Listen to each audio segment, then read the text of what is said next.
welcome back to Triple Shot Sports. I am your host, Brandon Combs, alongside my boy, Hoffy. Hoffy, what is going on, buddy? What's up? What's up, boss? How we doing? Hey, man, I'm doing good. We had a crazy day of football today. It's been a crazy season of football, to be honest with For you. sure.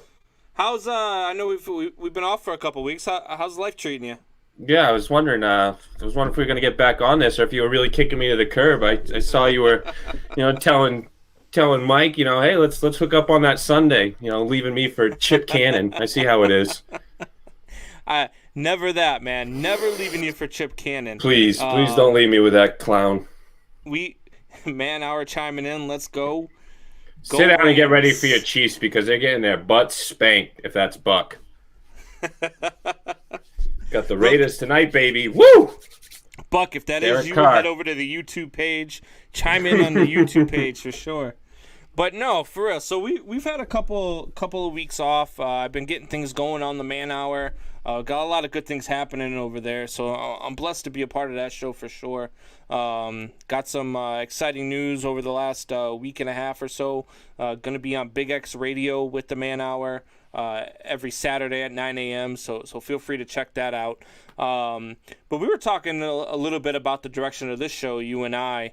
And, I feel, and we were talking, and hopefully the fans can chime in here. If you're listening, let us know what you guys think too. But thinking about turning this into a baseball show, talking pretty much all baseball, and we'll talk about our, the hot stove stuff. We'll talk about top 10 lists, top 5 lists, whatever the case is, and then come, time for the season. Obviously, we'll have, in-season stuff to talk about, but I really think that would take off. I think a lot of people would love to listen to a little bit of baseball talk.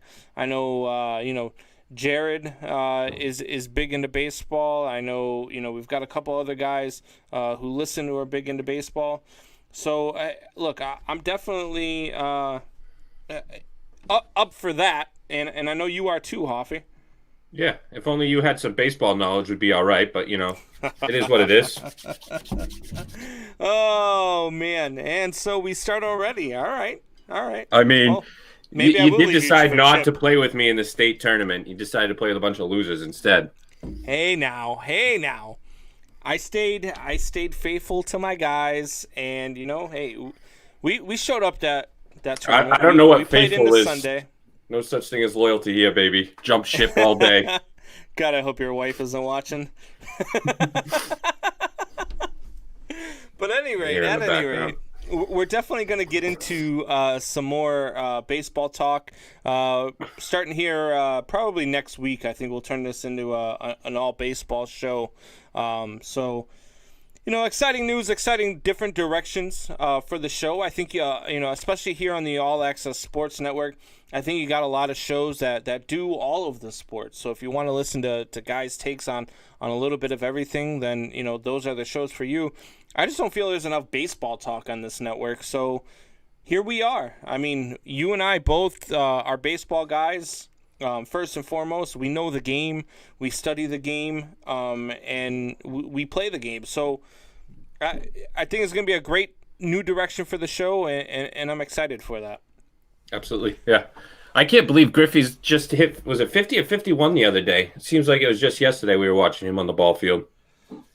Yeah, Griffey was one of those. He was just one of those rare talents, and it's a shame that he couldn't stay healthy in the latter part of his career, because I really feel like he could have been, a guy who chased down Bonds for that home run record, and really kept pace with him, because Griffey was just a different animal. Man, that swing is still the sweetest swing I've ever seen. I mean, just pure effortless, and effortless for sure. So that was definitely one of my favorites growing up. I'll never forget watching his. He came out. He had a tutorial when I was in school on how to hit and how to hold the bat and how to grip it. So I just remember emulating that and watching his style, and didn't help me out too much, but hey, I remember emulating it. My emulations were Jordan and Griffey, and I remember my dad, who was always my coach. You're not Michael Jordan. Put your tongue in your mouth, and you're not Griffey. Stop shaking the bat. Yeah. No, absolutely. So it's definitely gonna be a great direction. You guys tell us. Jared, chime in. Let Jared's already chiming in. I'd rather watch Griffey swing than watch Pornhub. And we all know how much he likes that. That's why So, he's a Vikings fan. yeah, no kidding. But no, he's a good kid. I love giving him shit. We go back and forth a lot between Bears and Vikings, obviously, and we do share a hatred for the Packers, and we did just watch the Packers lose in overtime, so we're both a little ecstatic about that. But I can't stand playing against him because he'll hit the fucking short third gap, and then once I move over there and playing for that, he hits it right to where I should be at shortstop, little prick. So we'll get into a lot of that. Let us know what you guys want to hear. Our first top 10 list will be next weekend. Let us know what you guys want us to make our top 10 list about baseball related for next week. So why Barry Bonds is not in the top 10? Right. Fuck. Anybody who thinks that is just never watched a game of baseball. That's plain and simple. So at any rate, let's get into some of this football talk, man. It's been a crazy day. Watching some highlights right now in the background, waiting for the Sunday night game to start. Mm-hmm. And the one that I'm watching right now, the highlight is the Joe Burrow injury, man. And that's a tough injury for the Cincinnati Bengals and for Joe Burrow, because he was playing. Granted, I get their record; they're 2-7-1, but he was playing pretty good football. He just not a whole lot of weapons around him.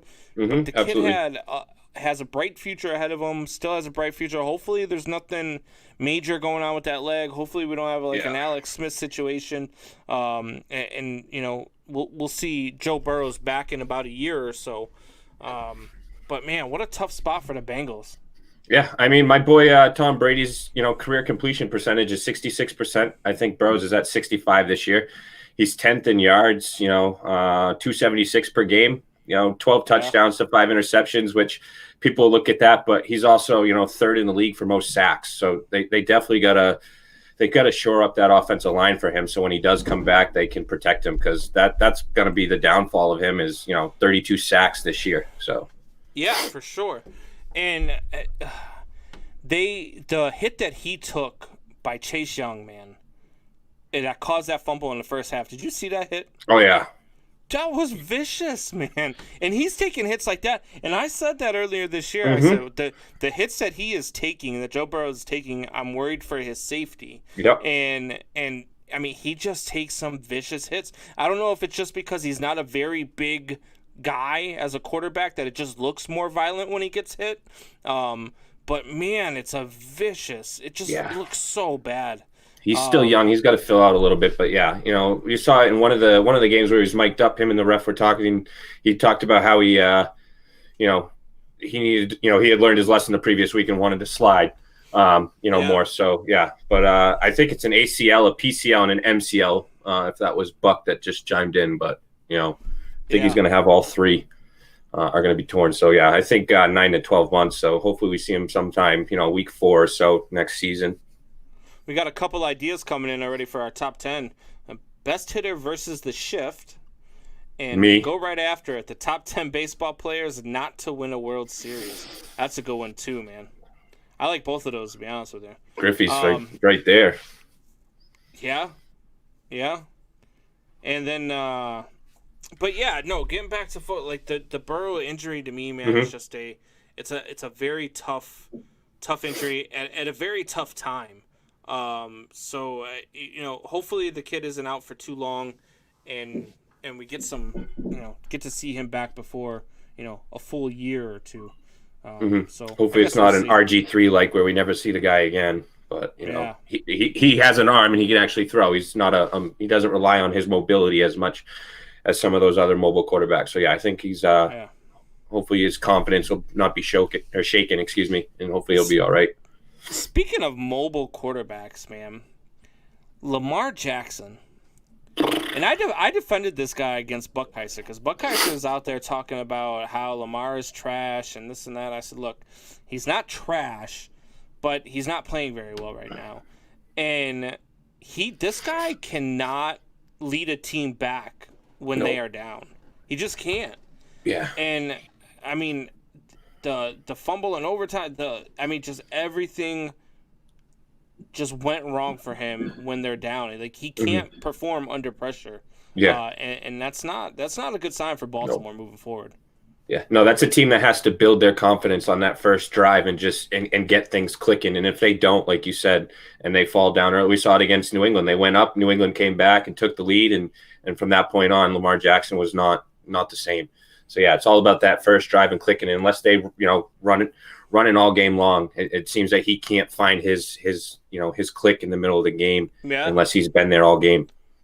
Yeah, and I mean, it's one of those things too. And I've listened, and Soup Boss was actually a big proponent of the 10-point lead is his kryptonite. Like he cannot come back when he's down by 10 points or more. Yeah. And I didn't subscribe to it at first, but the more and more I watch this kid play, the more and more I believe that it's true. When they get down and he's pressing, man, he makes mistakes. He makes a lot of bad decisions.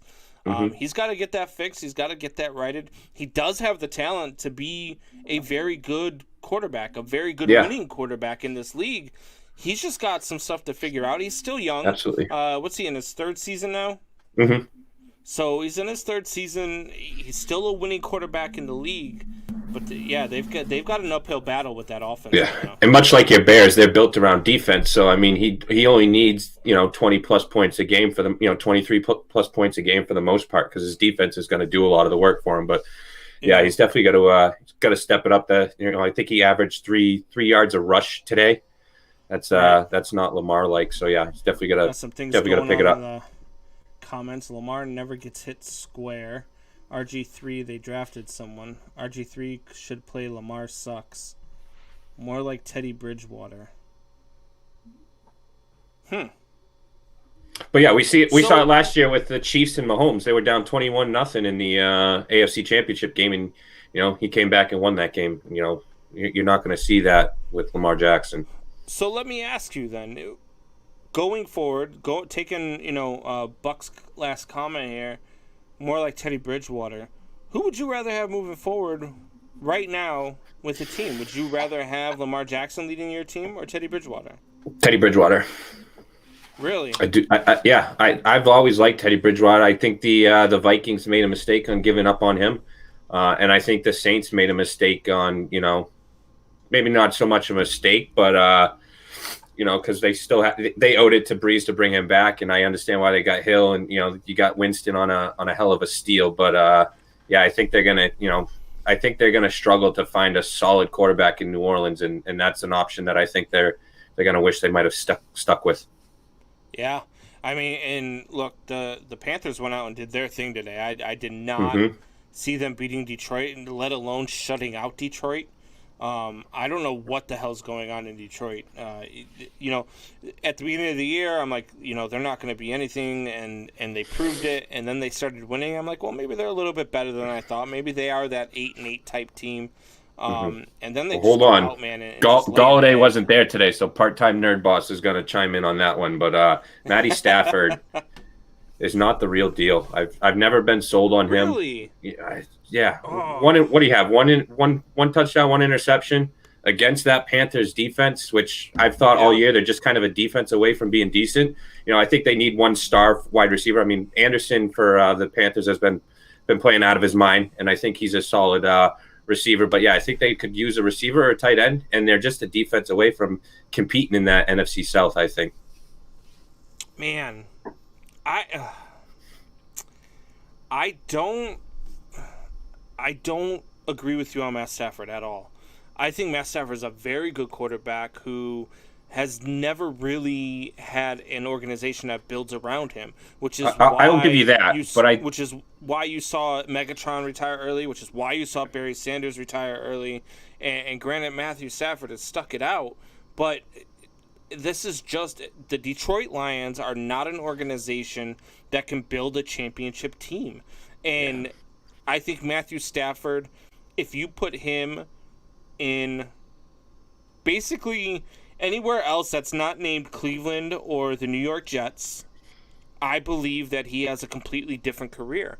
I believe he has a Hall of Fame career. I just don't trust him in crunch time. He seems to find a way to just throw it to the opposite team or take that bad sack towards the end of the game or when they need that big play. And he just doesn't have that it factor, and that's where I stand with that one. That's why I'm not sold on him. I do understand it's Detroit. I mean, it's a fair argument. Maybe you put him with Indianapolis in that defense, and sure, then I would say okay. Yeah. But like you said, when it's in Cincinnati and it's in Detroit, it's tough to say it's the player and not the organization. But I'm going to go with both more so. It's a fair argument. And look, we're talking about him not being able to score on a really bad defense. And if you watched me on the Man Hour, or if you've listened to me on Triple Shot Sports in the past, I am a big, big proponent for Jameis Winston. And the New Orleans Saints did not start Jameis Winston this week. They started Taysom Hill, and they started him against a very bad Atlanta defense. So we're going to take a break real quick, and when we get back from break, we are going to go ahead and talk about that one, because I have got some stuff to say about that, and you will hear what I have to say right here next. Give me probably about 30 seconds. I'm no rap god or rap devil, I'm the rap Jesus. Rap needs this, who's Mises? Ask me shit, hell no, I don't fuck with 3-6.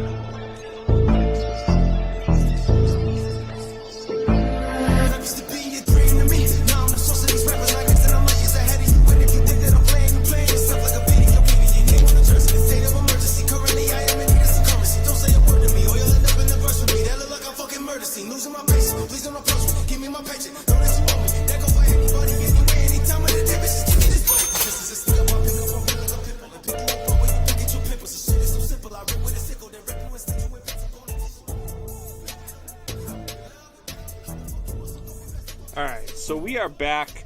And before we went to break, I was talking about the New Orleans Saints and their decision to go with Taysom Hill over Jameis Winston. And I said if Jameis Winston takes over for Drew Brees, that he is going to be able to run this offense in a manner that they are going to average 35 to 40 points a game. And I completely believe that, especially with the schedule that they had while Drew Brees is going to be out. And I said once he starts doing that, Drew Brees isn't getting his starting job back.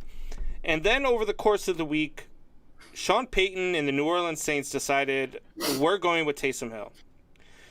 And Taysom Hill comes out and puts up 10 points in the first quarter. Should have only been 3 because the referees absolutely, positively missed an offensive pass interference on that long bomb downfield that they ultimately ended up calling a catch and down by contact as opposed to a fumble. But that should have been passed. I mean, he threw the defender 5 yards out of his way to go up and get that ball. So it should have only been 3 points on that Atlanta defense in that first half. And that was bad in itself. He did come out. He had an okay second half. He had those 2 rushing touchdowns, which, again, it's not something that I don't think Jameis Winston couldn't have done. I think that Jameis Winston, to quite honestly, wouldn't have had to do it because I think they would have been up by a lot more points. So I think that the Saints moving forward absolutely need to rethink this whole Taysom Hill thing. And I know a lot of people are going to say, oh, well, they won with Taysom Hill. Taysom Hill looked good. There's no, and I was laughing the entire time because the announcers were talking, oh, Taysom Hill, it looks so easy for him. Looks so easy. What do you mean it looks so easy for him? He put up 24 points on the Atlanta Falcons. You know who put up more points than that on the Atlanta Falcons? The Chicago freaking Bears. The Chicago freaking Bears. Taysom Hill did not have a good day. Taysom Hill did not look good as a starting quarterback. He did not look comfortable as a starting quarterback. So to have Taysom Hill in there over Jameis Winston to me is a joke. And to be honest with you, I almost want to say that it's because they're afraid of what he's going to be capable of doing and not being able to bring Drew Brees back. Oh, that's now what you're I think's smoking going the on pipe. in New Orleans. I don't think I am at all. I think they know what they have in Jameis Winston, but they do not want to do that to Drew Brees. They do not want to say, hey, look, you're coming back. You're averaging, 20, 22 points a game with this offense, but now we're averaging 35 to 40. You can't you can't tell your team, hey, we're going back to Drew Brees if that's what you're doing at that point. You just can't. We spoke about it earlier in the week, and I said that I think this move cost them by going with Hill. And, they got lucky today. It was against the Falcons, but you saw it at the end of the game. He had that fumble. And I think you're going to get that from him. He'll have his flashy plays. Cost him the game. Yeah, he'll have his flashy plays. He'll get you 20 yards on the option pass, the option run, here and there. He'll get you 233 yards a game, but he's going to have those fumbles, those interceptions that you cannot have. Now, you're going to get those from Winston as well, but if you just keep it down, keep the game simple, the short passes, and, I think, it's a much different game compared to when, his offensive system he was in last year where it was just chuck it. It's a much better play system for him at this organization than it was in Tampa. But yeah, I think I still think this Hill's, luckily they beat the Bucs already twice, so they have the head-to-head against them. But I still think this ends up costing them a position with Green Bay for that that top seed, or even costing them their home playoff game and having to go on the road. Yeah, and I mean they've got the. I believe it's the Panthers. No, it's the Broncos next week. The Broncos looked all right today. We see what their defense can do. And then you got the Falcons again, and then the Eagles. So you don't exactly have a tough road. And then you're probably going to put Drew Brees back in against the Kansas City Chiefs on December 20th. And I just don't. I don't understand what they are doing with Taysom Hill. I don't get it. I agree with you. I think it's going to cost them a playoff position. I think it's going to cost them a first-round bye. And if they keep running it this way, that's what's going to happen. That Broncos defense is no joke. Mm-hmm. Taysom Hill, the way I saw him play today, he is not going to be able to do anything against the Denver Broncos. And we're going to see something like we saw in Carolina today, and we might see a shutout of a team we didn't think was going to get shut out.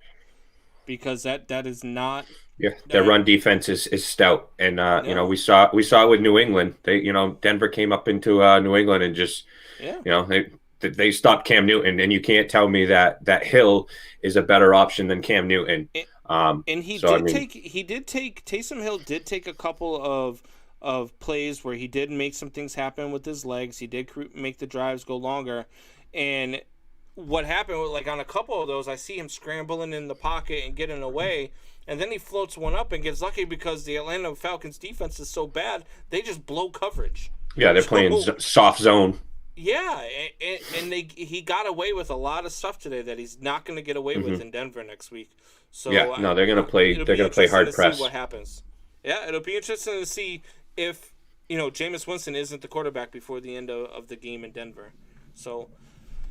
I don't know. I don't understand it. I don't understand the move, and I really don't know what they're doing over there. Speaking of not knowing what the hell they're doing, the NFC East. Nobody wants it. What in the... All right. So, the Philadelphia Eagles are 3-6-1. They sit on top of the division. The other three teams are tied for second place, a half game out at 3-7. I don't know what to say about it. It's almost so bad that it's fun. You know how you go and see a movie? Like, for me, it's Napoleon Dynamite. Oh. It was so stupid that every time it's on, I watch it because I laugh my ass off at it. Mm-hmm. It was one of those movies that was just so dumb. It was good. Now, and I feel like that's what the NFC East is. I feel it's so bad that it's fun to watch. Now, the draft goes by your standings at the end of the year. Now, would a let's call it 5-11 team, would they be bumped up into like the 20th draft spot because they technically win their division and they're in the playoffs? Rather than going by their overall record. So maybe they don't want that high draft pick. Yeah. If you win this division, you are in the playoff seeding for a draft pick. So you go from like a 6th pick to a 20th. Yeah. Yeah, no, absolutely. So it's one of those things where it's almost, does anybody even want to win this thing? Right. I don't know. Yeah, that's where I'm at. Nobody wants that 20th overall pick. They're all trying to, they're trying to tank and get, Fields or the guy out of Florida or, the North Dakota, kid, whatnot. Because we all know if Lawrence is in there, he's going one to, the Jets or whoever. Yeah. But, I mean, I honestly prefer Fields. Well, I think the he might be a Giants better aren't option. the Giants aren't drafting the quarterback. They Nope. feel like they have something in Daniel Jones. I don't know why, but Marcus they Russell. do. Yeah, I feel it's a Mitchell Trubisky is what Yeah. I feel like. That's the path that they're taking. They're going to go with him for at least the next 3 years Mm-hmm. and see what they have before they decide whether or not they need to move on from him. And I'm going to tell you right now, they need to move on from him. Yeah. The New York Jets probably aren't taking a quarterback. They shouldn't take a quarterback. I think Sam Darnold is really good. You just have to learn how to build around him. I really like Sam Darnold. I would take Sam Darnold in Chicago. I think they move him, and then I think they go with Lawrence and they move him and try and get a high, not a high, excuse me, a low first round pick or See, a I think second. they trade the number 1 for a haul. That's what I think. Because I don't think that you get in Trevor Lawrence or Justin Fields or Ian Book That's not that one or answer, Kellen but I don't think you're getting anything that is going to alter your organization because your organization is so poorly run that you're not a quarterback away. mm-hmm. You are a ton of pieces away.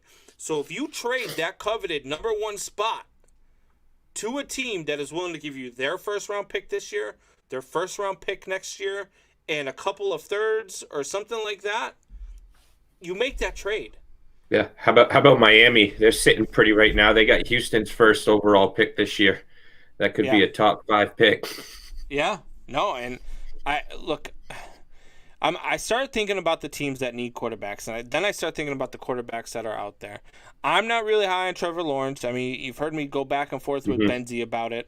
I'm not real high on Trevor Lawrence. I do like Justin Fields. I really, and the more I watch him, I like him even more, and I almost feel like he's the best quarterback in the draft. I really like Kyle Trask. Out of Florida. Kyle Trask is so good, man, and he is fun to watch. But he is I like that so tight end good. too. Yeah.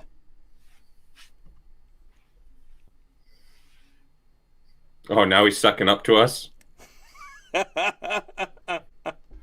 I think he missed us. Went away for a week or two, and he's Who doesn't back. miss us though? What's We're the going on, best. Chip? Nice to see you, Chip. The British sports show I watch has a segment called "Who Are Tanking for Lawrence?" True story. Very funny what they say. See, I really like Kyle Trask. I like Ian Book a lot. Watching him more and more at Notre Dame, I think he can be a very successful quarterback in the NFL. But he's probably a mid-second round guy. Same thing with Kellen Mond, probably a mid-second round guy. But you start thinking about the teams that need quarterbacks and what the Jets can do, man. The Jets can really do something big, and if they're smart, which they're not, but if they're smart, they trade that number 1 pick, man, and build around Darnold. Darnold is a very good quarterback who just has nothing around him. No coaching staff, no weapons, no offensive line, no defense. They've got nothing in New York, and they need a ton. They need to trade that number 1 draft pick. Chip Cannon Jr. chiming in says, "Hey, Dad." What the? Welcome back, Combs. Oh, hey, Hoffy, says Chip Cannon. Yes, What we are coming at back. you for? We got Chip Cannon and Chip Cannon Jr. coming in. Who is Chip it, Cannon Ben? says, my team won today. Who the hell is your team? I'm going to go with Cleveland Browns. It's got to be the Eagles. They lost today. Yeah, well, that's a win for them. That's kind of true. That is kind of true. But no, so I just don't I don't think that the New York Jets should trade that number 1 draft pick. I just don't. But getting back to the NFC East, the Eagles, the Giants, the Cowboys, and the Redskins oh, sorry, the not Redskins anymore, are fighting for a division that I'm telling you right now, the winner is going to have 6 wins at the most. I mean, the Cowboys pulled one off today. They got lucky and pulled one off, but I don't know. I don't. Is Washington drafting the quarterback, you think? Yes, I don't think they have a choice because Alex Smith isn't. I think Alex Smith is their answer for right now, and I don't think that's your answer long term. So yeah. Do the Cowboys draft a quarterback? That's an interesting one. See, I can understand if something happens where I can't think of the kid's name out of North Dakota State, where if he falls into the low, the high teens, 19, 20, 21, 22, I could see Dallas trading back. You're talking about Trey Lance? Yeah, I could see Dallas trading into that spot. Still drafting with their first pick, whatever they want to get, but then trading into that spot and potentially getting a quarterback if someone falls into that. Similar to the Lamar Jackson with the Ravens, they traded, I think, with the Patriots or whoever to draft Lamar Jackson with that last pick. So I could see them trying something like that, but I don't think they're looking for a replacement. I think they get one because he falls into the right spot, and they're just for a backup plan. Right. Look, I don't know. I don't know what they do, but they got to do something. And I don't think that they draft a quarterback in Dallas. I do feel like they're going to draft one in Philly. So the point that I'm getting at is, should the Philadelphia Eagles say to hell with this year and tank the rest of the way to get a higher draft pick, to get whether or not they're going after Kyle Trask, Kellen Mond, Justin Fields, or do they go out and give the Jets a haul? Go out, do what you can this season, win the division, give the Jets that haul, and get the number 1 pick and go get Trevor Lawrence. I think that's another organization that needs more than just a quarterback because, Carson Wentz has been garbage this year, but, last year, I think that, you need a lot more than just a quarterback because it's not just Wentz. Wentz is costing them games this year, but he wasn't costing them as many games last year, and they were still losing. So I think it's a whole team, whether it's a culture, a coach thing. I think there needs to be some shakeup with the roster because, it's on paper, too. They got a pretty decent roster. They're definitely underperforming, but it's definitely something that needs to be swapped. Yeah, so I don't know what they do. I would definitely make that trade though if I'm the Philadelphia Eagles. But all right, so we're gonna take a quick break, and when we get back, we will talk about the Sunday night game going on right now, and we will also get into some UFC talk. So join us. We'll be right back here in about 90 seconds.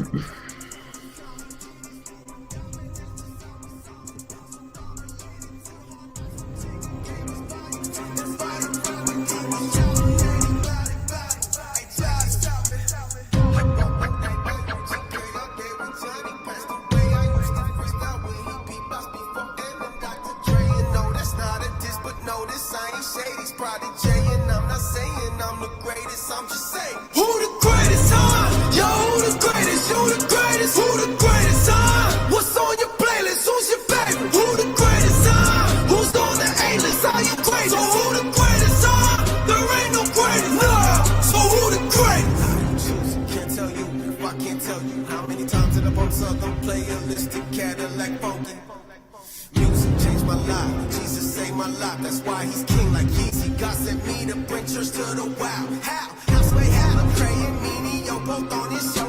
Yeah, both stay so knowing all they drop is solid go back. Hell no, I ain't cool with that. Hell no, I don't fool with that. I'm saying this right up front. I'm here to bring real music back. Speaking of real music, next to that, I'm gonna mention he is independent. If you talk to him, tell him check his message. All right, guys, we are back, and I'm watching this Sunday night game here, man, and the Las Vegas Raiders are already on top of the Kansas City Chiefs. Kansas City Chiefs are driving right now. The Kansas City Chiefs just can't seem to beat the Las Vegas Raiders. I don't know what it is about this Las Vegas Raiders team and this Kansas City Chiefs team, But they just struggle with the Raiders, and I don't understand it. Are the Raiders better than we thought they were? I don't know. We saw them against New England. They didn't look too sharp, and I mean, We've seen a lot of teams not look too sharp right against other competition. But. Right. I think it always comes into the divisional games, and we always Green Bay, Minnesota. We always Detroit, Green Bay. No one thinks that they're going to be in it, and they are just because of the divisional games. They get. I think Gruden's just got that it factor when it comes to just motivating and getting his team going, and it's not hard to get a team going for a divisional game like this. This is the Red Sox-Yankees rivalry of football, so here we go. Buck says, "Thanks, Hoffy." For what? Telling the truth. Says division games are different games. You're correct. Oh, You're see? agreeing with Buckheister, basically. So Buckheister said the same thing. So I said the Chiefs Geniuses were looking think for revenge alike. today. I said that the Chiefs were looking for revenge today. They were not happy after losing their only loss of the season to Las Vegas, and then Vegas taking a trip around the stadium in Kansas City, a victory lap, if you will. and Kansas City was not happy about that. So I picked Kansas City to win this one and win this one big. And I don't know, man. I maybe I'm just overlooking the Las Vegas Raiders and Derek Carr. I don't believe that they are a legit threat in the AFC. I definitely don't think that they're a legit threat to the Kansas City Chiefs in the AFC West. What are they? 3 games behind them right now? So it'd be 2 games. 2. Yeah, 2 games. They're 2 games behind them right now. Yeah. So if they win tonight, they'll be 1 game back. I hope they go up 49-0, and then Mahomes takes them back and beats them 59-49. So when I go into work tomorrow, I can just shit on every one of my coworkers. Oh my God, man! Our Raiders are good. In the AFC Let them West. in the playoffs, they will win a game. That don't win you no Lombardi trophy. All that does is bump you up in the drafting order, and Yeah. I don't know. You want to do that? The Raiders are. The Raiders are already going to get. They're going to be at where they're going to be at. They're going to be in the playoffs. They're decent enough in the AFC to be in the playoffs. You got 9 teams in the AFC sitting at 6-3 heading into this week. 9 teams in the AFC sitting. Yeah. What's their remaining schedule though? That's insane. I love them to because they play against their competition. They'll beat teams like the Saints, who they shouldn't beat, but then But they've got an easy schedule. They got the Falcons, Jets, Colts, and Chargers left. And then Dolphins and Broncos. So other than the Chiefs, they'll lose to the Broncos. They got the Colts game. That'll be a good game. They'll lose that. The Dolphins one will be a tough game. And the Chargers. Look, the Chargers are coming on strong. I really like what they're doing there. I like Justin Herbert a lot. We saw their game come down to the wire against in their first game against each other. So that's going to be a good one. I could see the Chargers pulling that one off. Yeah. So I still see 1, 2, 3. I see 3 potential losses. I see at least 4 wins though as well. So you got 1, 2, 3, 4, 5, 6 games, including tonight's game. So that's 7 games left. And I could see him going 3 and 4. I could see him going 5 and 2. That's right. It's right. So they're definitely beating the Falcons and the Jets, right? So even if they lose 100. tonight, they'll be and they just picked off Mahomes, it looks like, and ran it back for a pick 6. I don't know. What did I miss? I just looked up in the middle of that play. They were running it back. Don't get mad. But at any rate, no, it looks like they're keeping it where it was. So I see that botched play.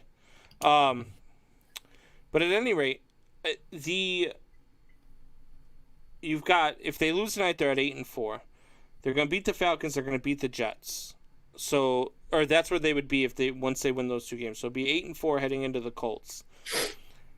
If they win tonight's game, they're only a game behind Kansas City, and they've got the Falcon and the Jets over the next 2 weeks. And the Kansas City Chiefs have... They got Tampa Bay still. I know that. Yeah, they have Tampa. They still have New Tampa Orleans next week, and then the Broncos the week after that. The Dolphins, the Saints, and the Chargers. So the Chiefs have the hardest schedule moving forward. Are the Las Vegas Raiders a legit threat in the AFC West? No, even if they win tonight, I'm still not worried about them overtaking the Chiefs. I could understand them winning a game in the playoffs if they play against whoever wins the AFC South, whether it's Indianapolis, maybe Tennessee. I could see them, competing in that game, but I don't see them beating anybody else. Could they beat the Ravens? The Ravens aren't going to be in the playoffs. Ooh, what? Ravens are not going to be in the playoffs. And if they are in the playoffs, they're going to be a wild card, so they're not playing against them. So, they're definitely not playing them in the first round. If they play them in the second round, sure, but I don't think the Ravens are going to get there, or if they get there, they're both going to be wild cards. They don't play each other. But I think the Ravens get bounced in the first round if they even make it there. Who would have thought that right now in week 10 or week 11, that the Pittsburgh Steelers would be 10-0 in the AFC North, the Cleveland Browns would be in second place at 7-3, and the Baltimore Ravens would be behind them at 6-4. I mean, that's mind-boggling to me. The Cleveland Browns look really, really good. Mm-hmm. Really good. They look like one of those teams that can sneak up and might mess around and end up in an AFC Championship game. Yeah, Beckham being out almost has benefited them in a way. Yeah, absolutely. Right now they are the sixth, the sixth seed in the AFC. And I mean, they're ahead of the Ravens, they're ahead of the Dolphins, they're ahead of the Broncos, ahead of the Patriots, who, I told everybody don't read too much into last week's win. It was Bill Belichick coming off of a bye week, and they just, it was a trap game, and they won the game. I said don't read too much into it. They're going to lose to the Texans this week, and I'm telling you right now, the New England Patriots are still a 6-10 team. They lost to the Texans this week. They're going to lose to the Cardinals next week. It's going to be a good game with the Chargers. They'll lose to the Rams. They'll lose to the Dolphins. They'll lose to the Bills. I see maybe 2 wins left for them this season. I see maybe the Chargers, and they'll definitely beat the Jets. But I think they pull off one that they're not supposed to pull off, whether it be against the Rams, not the Bills. Maybe I could see them beating the Dolphins, but I think they beat one of those teams that they shouldn't, and they might make it to 7. But I don't wish that. At this point, they should just be tanking, give it up. Bill Belichick says it's disappointing, but we'll turn the page and move on. I still have a lot of confidence and belief in the team. If we could just do things a little bit better, I think the results would be different and better. Well, I mean, yeah. If you do things better, the results will be better. So thank you, Captain Obvious. And I don't know. I had them at 6-10 before the season started. I still have them at 6-10. Their schedule down the stretch is not very easy. They're not a very good football team. And I know all my New England friends, Hoffy, you included. No, they suck. I'm honest with you. They fucking suck. Right, but it's not that you're happy about it. I mean, you guys, you New England fans, you're a passionate bunch. You're annoying as hell, but you're a passionate bunch, and you love your teams. And losing is not acceptable. But that's what this team is. This is a 6-10 team. And I think it's very safe to say Bill has to eat some humble pie this year. Yeah, I think it's very safe to say we were having the arguments. You kept hearing earlier in the season, was it Tom was a system quarterback? So was Tom better or was Bill better? I think it was to be honest with you, if they have Tom Brady this year, are they 4-6 right now? Maybe even not even that. Cam's gotten some games for them with his legs. That first game against the Dolphins, he broke the record for most rush yards in a game by a quarterback for the Pats. That second game against the Dolphins, not the Dolphins, excuse me, against the Seahawks, Yep. Cam Newton, got us back with his legs. We don't have the receivers right now that Tom Brady would need. I don't think Tom Brady helps this team. This team is built right now around needing a mobile quarterback such as Newton. I think that was their best bet. And I think, I wouldn't have been surprised if Bill found a way to go 9-7 because, Newton, if he was going to have MVP like season, but Yep. I don't put this season on him. I put it on, again, the draft picks and just the personnel around him, not performing and just, again, we lost some injuries and then the COVID, season and such. So it is what it is, but. Yeah. So let's transition here. Let's talk UFC. I know we've talked a lot of football today. We got about 12 minutes left of the show. So we had last night was UFC 255, and I was on record saying Figueiredo was on upset watch. No, There was definitely a chance that he could have been upset last night, and he went out in the first round, man, and absolutely dominated. Ends up choking him out in the first round to win that one, and then immediately after signs a deal to defend the title again at UFC 256. And this time he's going to be fighting Moreno. Yeah, he's a scary dude.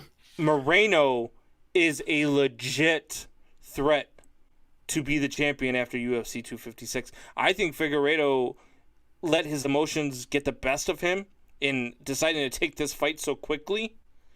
But I don't know, man. The way he stalks his prey, he has that look in his eyes of Are you talking Figueiredo? Yeah, Figueiredo. I don't know that I want to go against him at all. Now that kid that you're discussing, Moreno, is going to put up a fight, but Figueiredo just has that power that no 125-pound dude should have. Dude, did you watch Moreno's fight last night? Yeah, I watched the whole thing, and but Figueiredo is from Brazil, and that's their thing is jiu-jitsu and rolling around, and so I don't think that he's going to be able to control Figueiredo on the ground.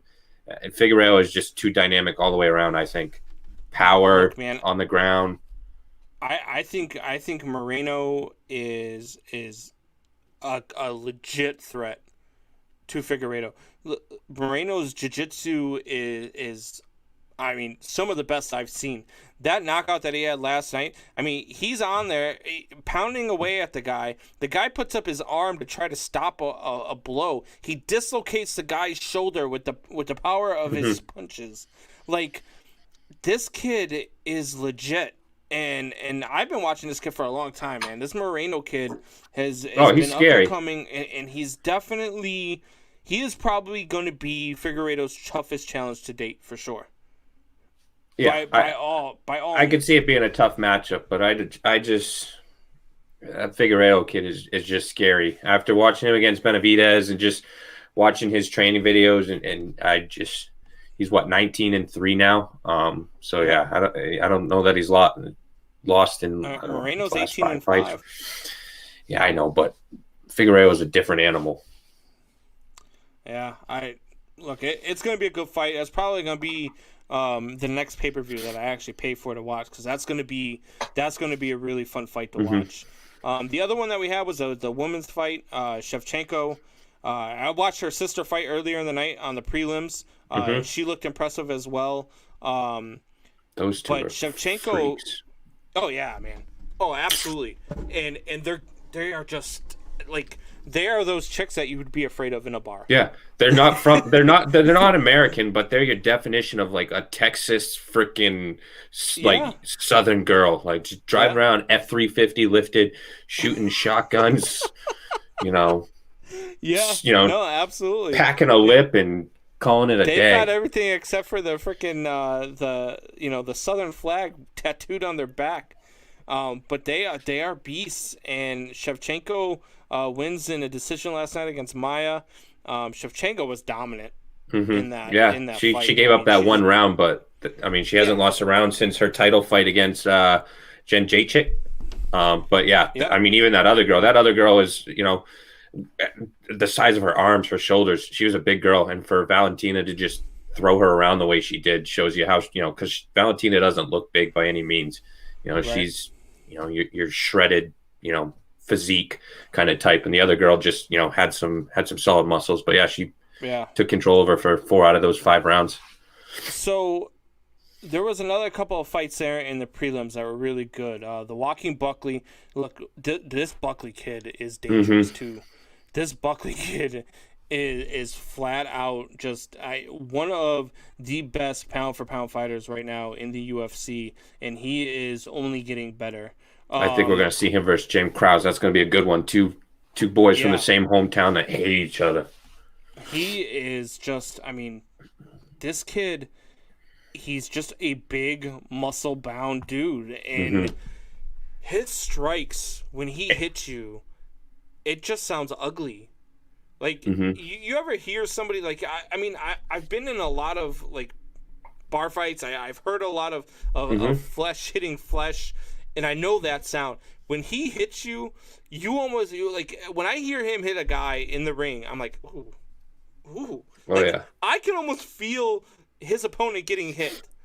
Like, And he doesn't cut weight either, so he's fighting guys that are bigger than him too. Because I think they said he only cuts like 3 pounds. He shows up at 183 and he fights at 180. Yeah. All these other guys are showing up at 200, cutting 20 pounds, and rehydrating and fighting at 200, plus the next night. Yeah. No, absolutely. And then there was the other one there last night. It was, and I thought that the judges did an awful job with this one. But did you see a lot of the prelims? Yeah, I saw him. Yep. Okay. All but the early prelims. So yeah. So we had Dawkins versus Stoltzfus, and the unanimous decision goes to Dawkins. And the entire time I'm watching this fight, I'm like, man, Stoltzfus is dominating this fight. Stoltzfus is winning this fight, and it's not even close. And all 3 judges scored it 30-27 for Dawkins. Yeah. Was I watching the wrong fight? Because I think don't we know both what were. These judges were scoring. Yeah, I think we both were. There was a fight on Tuesday too, Dana White's Contender Series, where the guy was in a headlock and was completely there, and the ref called it off, and he immediately stands up like, "What the hell?" And he was, "Oh, I thought I heard you snoring." So yeah, the judging and the refs have been questionable of late for sure. They gotta visit that, especially in Nevada. The Nevada judges are terrible. Dana White's always been an advocate for that too. Yeah, and Dana White's also an advocate of don't let it go to the judges' scorecards. Yeah. He says that a lot, especially on his show. He says a lot, do not let it get to the judges because you never know which way it's going to go. And that's the truth. That goes for just about everything. If you don't want, a referee's call to affect the outcome of the game, then beat your opponent. Right. But this was really bad. This was almost a black eye on the sport, because you almost look at this and like, unless they had money on the fight, there's no way they score this that way.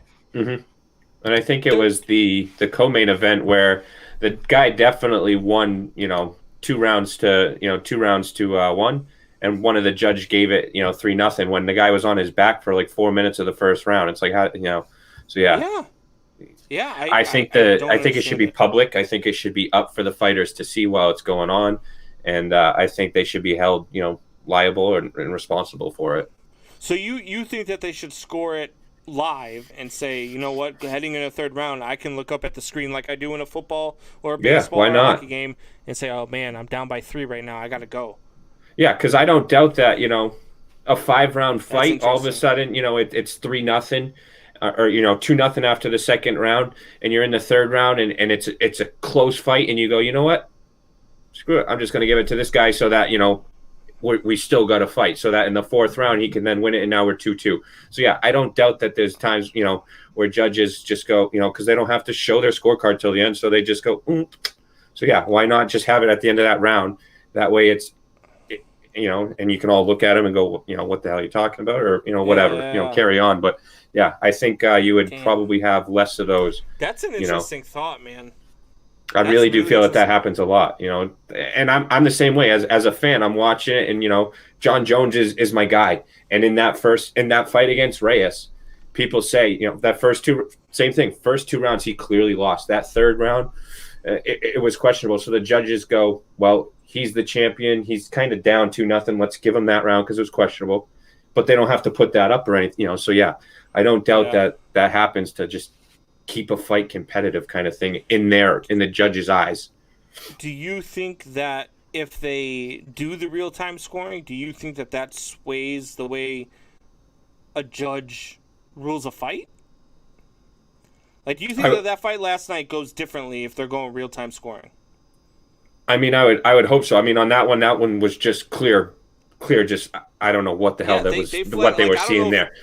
Right. So yeah, I thought maybe they got the judges got the names mixed up. Maybe they didn't know who they were watching. Yeah. So after the second round, Dana White can go over and go, what I don't know, maybe he can have the authority to pull those cards and go with another card, with 3 other backup judge. I don't know. They definitely got to visit it. But I know Dana White can't get involved in that though because right. It's all with the athletic commission and such. But yeah, I think they got to figure something out. And that just, I mean, to me, I was watching that fight, and I was watching it with my father-in-law, and we're watching it, and we're like, damn. And then we saw the decision, we're like, what are you kidding me? Mm-hmm. Like, who won that fight? And the guy, he's getting his hand raised, and he's all bloodied up. He's got black eye swollen. The other guy looks like he didn't even get touched. Yep. And he's the one that won the fight. I was like, oh my word. Like, I really thought that the only way they did that is if they mixed up the names. They didn't know who they were watching, and they were just writing down numbers. Yeah, they had the rematch yesterday, too, with Paul Craig versus Rua. And their very first fight, same thing. They called it a draw. And Craig's sitting there looking pretty, and the other guy's sitting there with his eyes shut and, blood gushing. And how do you call that a draw when one guy's standing there ready to, fight another 5-round war, and this guy's ready for the hospital? Yeah, no, I agree. All right, guys, so that is all the time that we have for now. We will be back next Sunday night, and when we come back next Sunday night, we will be talking a whole lot of baseball, and that is going to be the focus of the show from here on out. We will have our top 10 chokers. We have top 10 chokers. We will decide on our top 10 list. We will certainly post it on the site for you this week. We'll also be more engaged on the site with more baseball talk, some hot stove stuff, what's going on. Definitely next week, I definitely want to touch on the debacle that is Robinson frickin' Cano. And we will talk about that guy next week as well. So, Hoffy, man, as always, Waste of talent. Fun. Anything you want to say to people before we get out of here? Peace out. We'll see you next week. Let's have at it. Have a week, everybody. Later, people. Cause